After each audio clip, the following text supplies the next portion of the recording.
Well, DC, this is a true mixed martial artist of the highest order. You've watched the film.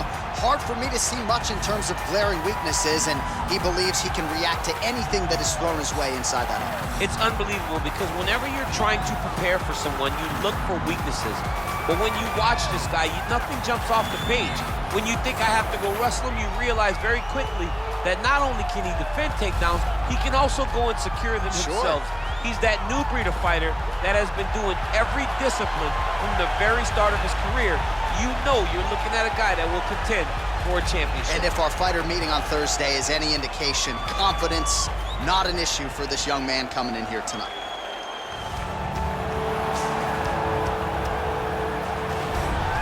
Well, this young man is a really accomplished submission specialist, and sometimes fighters get offended when you call them a specialist, but most people know what he's trying to do in there, and to this point, no one's really been able to stop him. John, he will try to pull guard.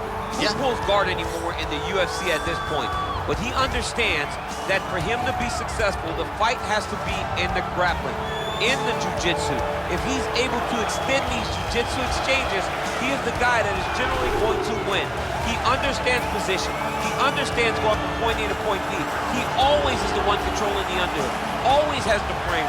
Just a knowledge of jiu-jitsu that not many people can match. And you can be sure as he makes this walk tonight, he's thinking about just how quickly he can get this fight to the ground and utilize those aforementioned high-level submission skills. And now our tail of the tape for this lightweight scrap.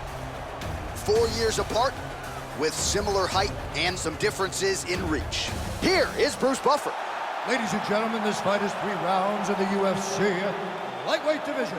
Introducing first, fighting out of the blue corner. This man is a mixed martial artist, holding a professional record of 22 wins, 5 losses. He stands 5 feet 8 inches tall, weighing in at 155 pounds. Fighting out of Boca Raton, Florida, Iron Michael Chендлer. And now introducing his opponent, fighting out of the red corner, a jiu-jitsu fighter, holding a professional record of 30 wins, 8 losses, and 1 no contest. He stands 5 feet 10 inches tall, weighing in at 155 pounds. Fighting out of Sao Paulo, Brazil, Charles Oливейra.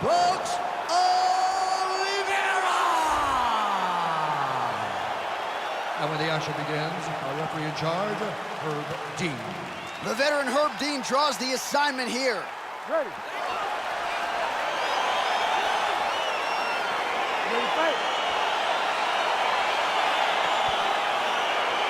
All right, so here we go with round 1, and on one side, clearly the more well-rounded fighter, yet when we sat down with him on Thursday, first words out of his mouth, he ain't gonna submit me, I'm gonna try to take him down. Oh my goodness, and you laugh just like that, because you know how much of a joke this is.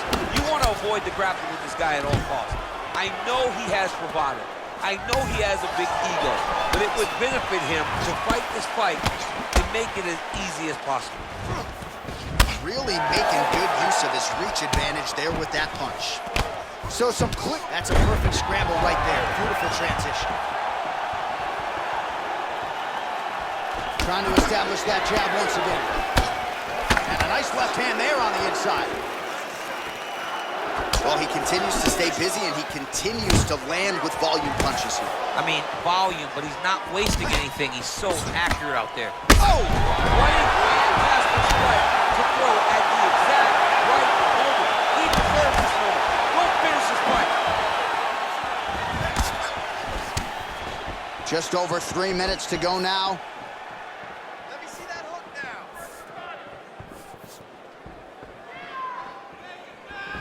Big kick. Oливейra doing the right things defensively. There's no tell on that leg kick. Look at him yank the head and land that beautiful punch from the clinch. Oливeyra gets caught with that punch. Not the easiest guy in the world to hit, but he got caught there. Oh! He needs to start looking to finish now because he's got his opponent hurt very bad. Well, you see all the grappling repetitions here. Just beautiful movement, seamless transitions on the ground. Over and over, these guys are doing things that you see in every jiu-jitsu gym around the country. Stuffs the takedown there. How good is his takedown defense? Oh, huge right hand! Oh, he's hurt bad. He's hurt bad, John. He's got to press him. He's got to go chase that finish down now. Battling for hooks. When you're in the clinch, you can pull down on the head and land these beautiful punches to the head. Oh, straight right. Oliveira gets caught with that punch. Got to shore up the defense here. Trying to find a home for that right hand. How good is that right hand? Such a fast leg kick. Unable to land with that punch. Ooh, blocks the shot. Wow!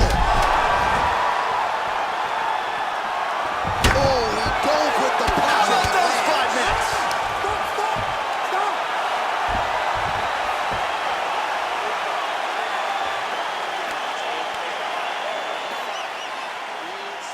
So the crowd voicing its appreciation after that round. We had a knockdown courtesy of a punch midway through. DC, here's your highlight. It was straight. He threw him in combination and landed that big punch that really did hurt his opponent. Lesser men would have been done. He's got a tough guy in front of him. He will have to go back to this. Again, he will have to get back to this action if he wants to get the desired finish. You ready to fight? You ready? Here we are, early round 2. Big, powerful punch lands. Now he gets back to range. Oh! He's in trouble. He's hurt bad.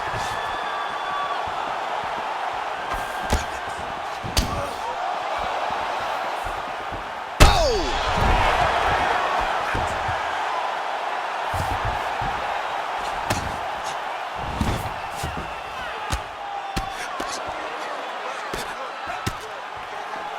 Well, he's up, but he is hurting for certain. The finish could come at any time.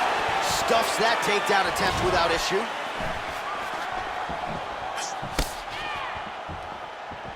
All right, well, he's landed some good shots tonight, but there's no three-piece, there's no soda. More often than not, it's one and done. He's not even getting a combination. I mean, if you're going to sit there at the drive-thru, order a combination, take the soda with your food, give him the right hand behind the jab, give him the hook behind the right hand. Jab, right hand, hook. That's 2 pieces of chicken. Whoa! Dude's hurt. Serve him up. Go get him. Now trying to hip escape. He's just trying to move out of this position off the bottom.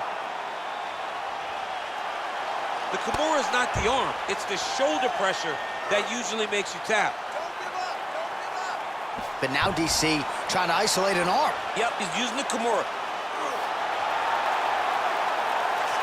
Oh! Turn on the elbow, and he's going to chase the submission finish.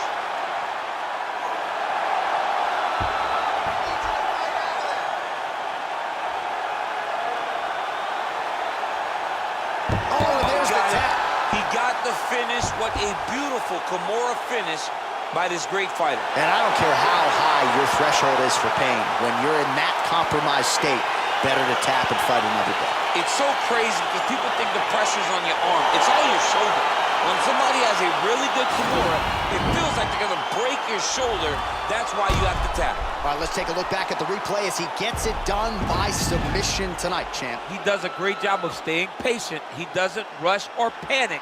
You are never safe when you're fighting this guy. You're in a lot of trouble. You're in a lot of trouble the entire time when you're this good in the submissions. So there he is, your winner by submission. That is a finish they will likely be talking about for some time. Big win, major statement made to the rest of this division. Ladies and gentlemen, referee Herb Dean has called a stop to this contest at 3 minutes, 4 seconds of round number 2. Declaring the winner by tap out, Charles "The Bronx" Olimera! All right, so there he is, all smiles and rightfully so after he gets the job done by submission tonight. You told me off the air before the fight that he was going to submit him, and that's exactly what happened. I mean, you know, this guy has such a great submission game that you cannot lay in his guard. And his opponent is known to lay in the guard. He made him pay for it tonight and got the submission victory. we can go bust, eye for eye, we can lose trust. Right now, busy bop, where you they go, we they go.